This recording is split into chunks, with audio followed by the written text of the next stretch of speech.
Kwanza tuanze kumshukuru Mwenyezi Mungu kutujalia uzima na afya. Lakini tumshukuru Mwenyezi Mungu kwa mapenzi yake kukutana leo katika siku adhim, kwamba leo tarehe 8 mwezi wa 12 2025 mimi mstaafu mstahikimia Baraza la Manispaa Mjini Ali Haji Haji nimekabidhi rasmi ofisi kwa ajili ya mstahikimia Baraza la Manispaa Mjini kwa ajili ya shughuli mbalimbali za utekelezaji wa shughuli za baraza.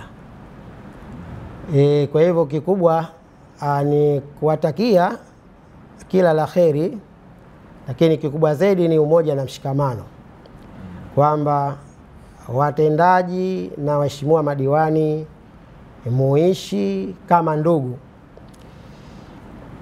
Umoja ni nguvu na utengano ni udhaifu. Kwa hivyo swala la umoja na mshikamano ni muhimu sana katika utekelezaji wa majukumu yetu. Kwa hivyo hilo ndio neno ambalo kwa asubuhi ya leo ningependa kulizungumza mbele yenu, kuweza kuona kwamba tunafikia malengo katika utekelezaji wa majukumu yetu wa Baraza la Manispaa Mjini. Asante.